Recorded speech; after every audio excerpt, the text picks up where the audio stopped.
California Toyota dealers. I'm Allie Clifton, joined by the Hall of Famer, big game, James Worthy, 7-time champ, big shot Robert Ory. We've got Mike Bresnahan, Mike Trudell. Geeter will join us here shortly.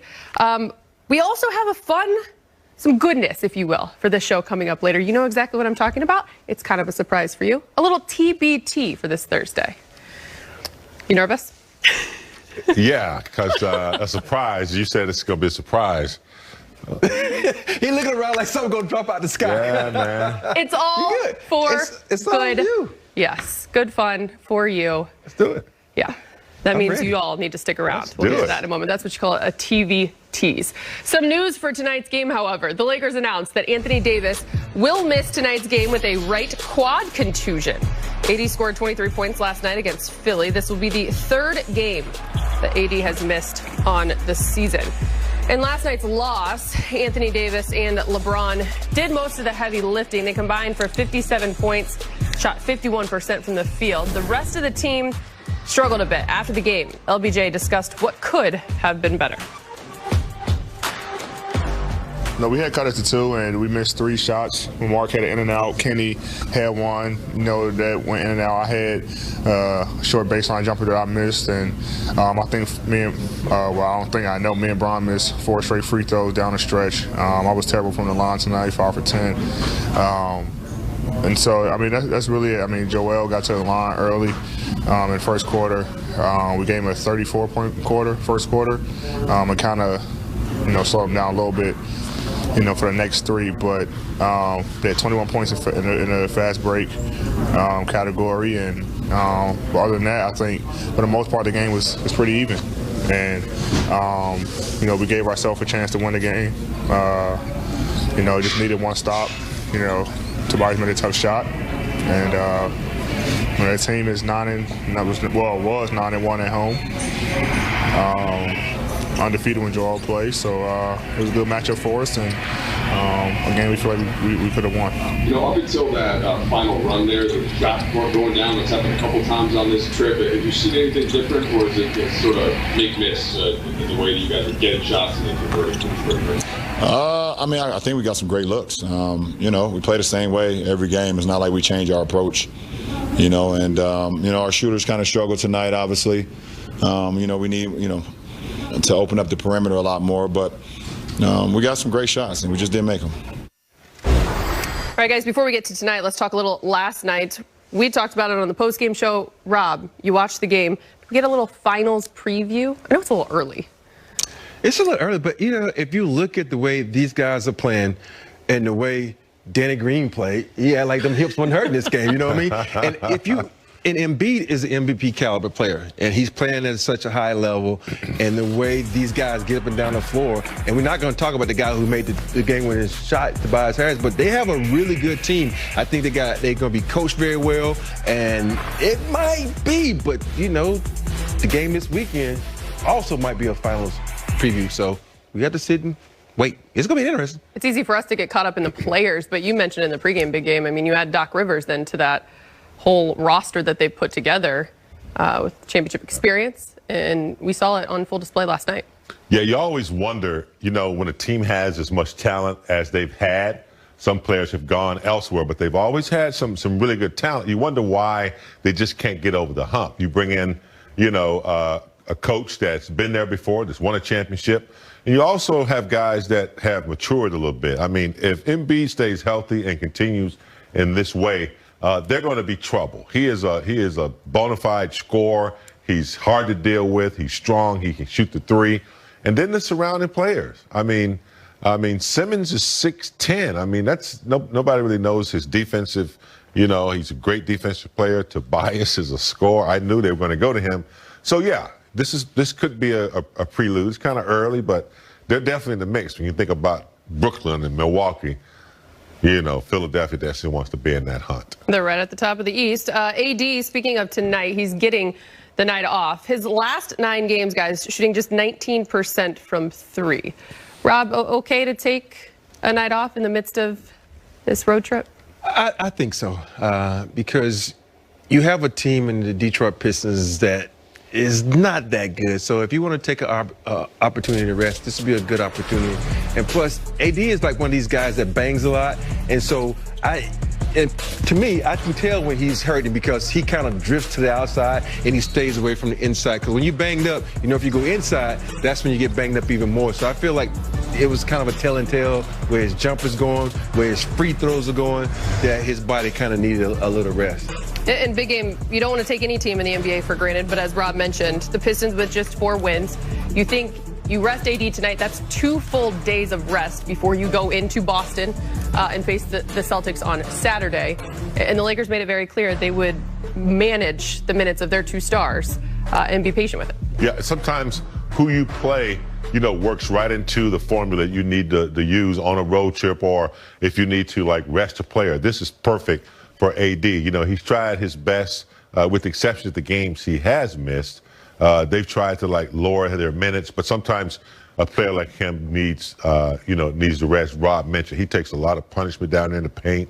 So, yeah, this is a good time for him to take one. So Anthony Davis out tonight with a quad contusion. Leads us into a little Access 360 brought to you by Morongo Casino Resort and Spa. Good times. Good times. Rob, Lakers had some good and some bad down the stretch. We're going to focus on the good 13-0 run to get themselves back into it. Here goes the elevator. Rob has to go down. He has to go down on the elevator to get to the wall. You got another Rob's wall right here, baby. You know, even though they lost this game, you have some good moments in the game. But right here, you see defense, they D'ing up. And this is down the stretch when you have to play good team. Look at AD. Position right in, you get a help from Caruso, get a little hand in that, and they're off to the races. Here, you got to give it to AD. Nope, you're going to give it to Caruso because everybody think you can go to AD. They box him out, no box out right there. He flips it over to LeBron. This is the best pass that he might not get credit for. Over to the best shooting 3-point guy in the land right there, Caruso, for 3 points. That's what you want to do. Good defense down there. Now here's a position for good offense right here. LeBron just waiting. Look at the coach mad because he thought he carried, but LeBron picked it up. Now you got 1, 2, 3, 4, 5 guys watching AD shoot, but nobody's boxing out. What do you have to do, James, in the games? You have to box out. The shortest man on the court goes in and tips it out. You can't have that happen. Now you get out here, you're going to pass around. Look, this guy made a 3 all game, but when it's time to step up, Dennis the Menace steps up and knocks down the 3. You got to have the here on the inbound play. This is probably the best play of the night. After the timeout, you cannot draw it up any better than this. Look at LeBron, one of the best passers in the game, has it. He's waiting. This is the thing, everybody's spaced out. You got to have spacing in this game. Great pick by Dennis. Look at the curl by AD. Going to the hole. Only thing would have been better than that finger roll if he would have what, James? Stuck it. You got to stick it and make it. You got to put some emphasis on this. So right there down the stretch, you showed a championship caliber team. They took over when they needed to do, and they had some good moments. They just couldn't finish down the stretch when they shouldn't have switched that pick and roll at the end of the game. The fact that you go all the way back down is hilarious. The elevator. Your energy is what we talked about with the Lakers to get back in the game last night. Big game, because Geet talked. It just seemed like they were fighting uphill until they were able to muster up that energy late. They could have still won. Yeah, they almost won the game, and I think that, you know, there's no excuse for losing, but, you know, Rob can attest. Sometimes you're in the middle of that road trip. We talked about this last night. It's game 4. Sometimes you just sluggish. You're traveling. You're in a hotel. You can't go for a walk. So sometimes you have to overcome that, and sometimes it shows up in a game sometimes. But I thought their fight to get back, especially Caruso, Schroeder down the stretch, some of the plays that they made to prolong the game and keep them right there was nice to see. So get a little rest, snap back. They don't want to lose 2 in a row. It's a tough road trip. Rob said it's a long one. Long. You know, think about this. I think a lot of people understand they're on a game. They're on the road for 8 games. Yeah. And they're in the middle. Days. And they're playing a really good team who wants to play them. Oh, so it's hard. You got to be mentally prepared. Their star. Yeah, you got to be mentally prepared. So I'm proud of the way they perform. All right, it's time to get you to Lakers reporter Mike Trudell, who joins us from down the hall. Lakers lost their first road game of the season. Mike, playing Detroit tonight. Lakers have lost 4 in a row in the Motor City. Yeah, interesting one there, isn't that, Ellie? And the thing about this one, with no Anthony Davis, so on the one hand, it's not ideal, just in the sense that they can't play their best lineups, which they didn't really get to until late in the game in the fourth quarter against Philly, which you guys just described. But it does give Frank Vogel the chance to extend the minutes for guys who have not been able to play enough because they're so deep on the bench. So this is kind of the tug of war that they've been having to go through, and just getting the roster ready, getting the lineups in accordance with each other as they go through the regular season, as opposed to just game planning to win one game. And so for tonight, let's start there with Frank Vogel as to what they can do without Anthony Davis. He's got a quad contusion. that had some swelling, and with back-to-back, we decided to hold them out. Guys, so you've used Morris in the starting lineup against Chicago, and then Kuz played the first game without him. How do you see just filling into that spot, Frank, and what's most important when AD doesn't play for the guys to collectively step up and do? Well, everybody's got to play their game. We're not. These guys can't come in and try to be Anthony Davis. They just got to impact the game the way they're capable of. Whoever fills in, we're going to start Kuz tonight.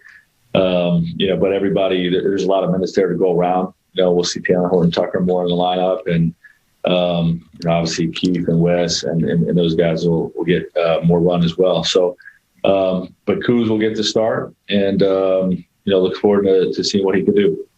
Frank, back-to-backs, the second game of back-to-back seemed to be a point of pride last year. I think you guys went 8-0 in those games before the bubble started.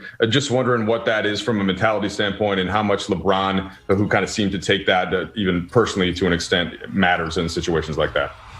Yeah, he's always taken pride in that throughout his career.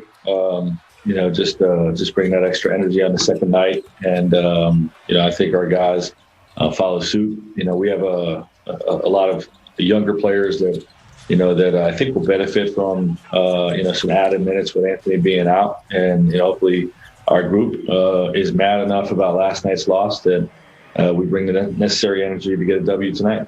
Looking for a little more information on AD and the nature of that injury. Was that something that he suffered last night? And then as a follow-up, he's only played one of your 4 back-to-backs in both games, and I'm wondering, has that been a part of a longer-term strategy, or has it just so happened that he just hasn't been available for those particular games?